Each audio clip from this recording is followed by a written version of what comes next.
the crazy old man. So suddenly they bring into the commercial the crazy old man with this idea of prophecy and end times. It's just vaguely hanging there. It's very strange. And then the final scene. Oh, I'll talk about the final scene after you watch the commercial. Check out how many 1111s, you guys. Thinking about going back to school to get my master's. I just saw something that said you could do it in a year for like 11K. Order 11? Yes, here. You guys, 11. K is the 11th letter of the alphabet. So basically she said 1111. 11. 1111 Masters Boulevard, please. It's gonna be 11 even, buddy. Really? The crews are all around us. Some things are too obvious to be a coincidence. We're living in an age where corporations, government agencies, they don't care anymore.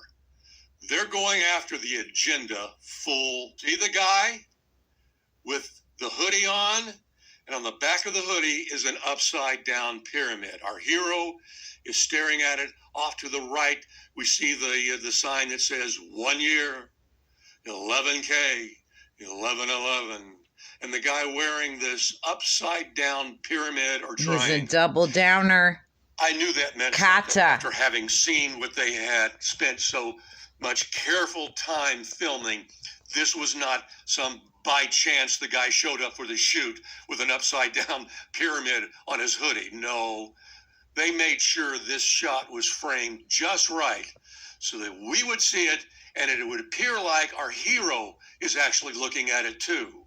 Well, what is the upside down pyramid? I knew it wasn't good, but I wasn't sure what it was, so I Googled it. And here was the first response on that page. Upside down triangle tattoos are popular among those who practice magic and the occult. The upside down triangle is a symbol of the fallen angel Lucifer, who was cast out of heaven for his rebellion against God. Lucifer is often associated with magic and the dark arts. So that was the point, to get us to know that the makers of that commercial, the owners of the University of Phoenix, are all in on the agenda. Or they're virtually signaling for some other reason, or they're sending a message to like-minded followers. I'm not sure what's going on. Nope, the far west has become satanic. In what they think is going to happen next year. I think it's interesting that they would just do this. November 11th. They would just promote this kind of crazy association of their name and product with these events that we saw in the commercial. There were two guys who formed the University of Phoenix. Seemed like good guys. They were successful. They got bought out, like a lot of companies who are along that path. Guess who bought them? The Apollo Group. Now, a few weeks ago, I just happened to mention them by coincidence and talked about how silly that name is. And now we see really what the... I'm going to guess Donald Trump owns the Apollo Group, right? Emphasis of that group is when they were forming their little investment company. So what do we call this little group? Yeah, Amanda? How about Satan's company? Well, I like where you're going, Amanda, but I think it's a little too soon and a little too on the nose, but we'll get there eventually. So they settled for the Apollo Group. The thing that bothers me the most about this, I think, although there are a number of disturbing things about it, is that organizationally, they're more awake about their cause than we are organizationally. Now, you and I and millions of other Christians, we know that we're at the door. Even with what else, putting aside what has transpired on this channel over the last couple of weeks, if even that had not happened, we knew we were close.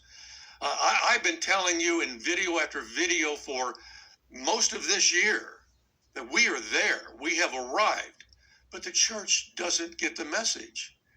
The people who are going to follow the beast system, they seem to have gotten it. Where's the church in all of this? Exactly. I looked at the top 10 biggest churches. There are several lists. I just grabbed the first one. I doubt that it's 100% accurate. It doesn't matter. It'll be a representation. 10 huge churches. And I wanted to see what they preached on. last Sunday. I'm not here to make fun of those churches. I am sure that most of them provide a wonderful service. They love God, they love Jesus, and all of that, but they are missing the moment they are called to see. They do not line up with the tone and the thrust of the message that Jesus has in the letters to the churches that begin the book of Revelation, nor at the end in the last chapter. Complete disconnect. I want to run through these quickly. The 10 biggest churches according to one survey. Let's see if any of these mega churches are urging their congregations to watch. Start watching. Biggest church on this survey was Life Church, Edmond, Oklahoma, 85,000 members. Doing a series called Overflow. Do you ever feel like you're not enough, or what you have isn't enough to make a difference? Sometimes what seems insignificant at first can actually become an overflow. Let's learn how in our new series. Oh, Lord. The number 2 biggest church, Church of the Highlands, Birmingham, Alabama, 60,000 members. Understanding Spiritual Warfare was last Sunday. Number 3, Joel Osteen's church, Lakewood Church, Houston. Joy in the Journey. 45,000 members. Talk about the joy in the journey. Oh, my Lord. Number 4, Crossroads Church, Cincinnati, Ohio, 36,000 members. Grow Together was the sermon last Sunday. Number 5, Christ Church of the Valley, 30,000 members. Sexuality in the church. Number 6, Saddleback Church, Lake Forest, California, 28,000. Rick Warren's church, The Courage to Get Moving.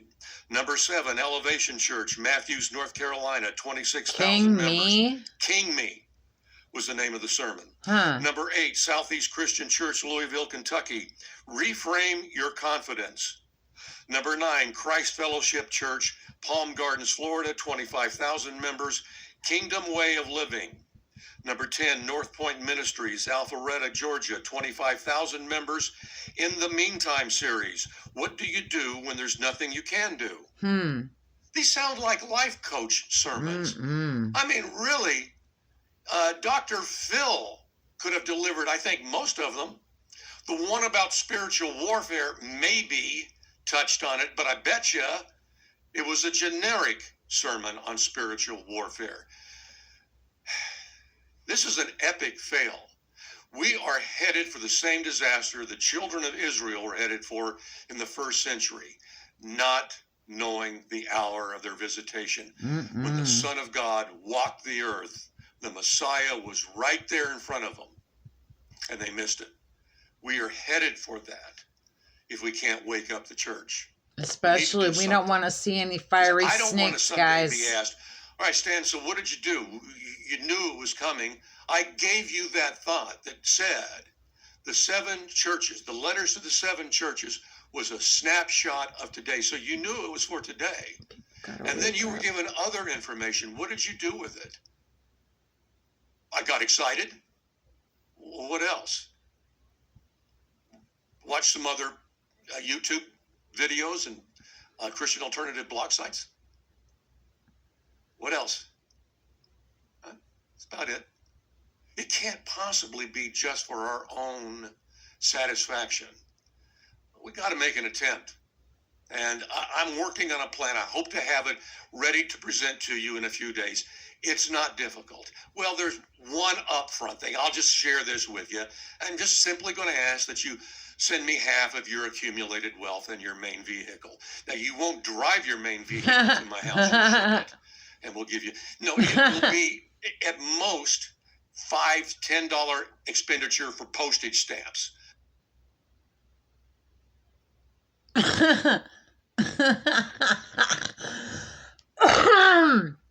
Okay, guys, that's the 1111 sign channel. I'm 1111 Raptured Saint. Have a great night.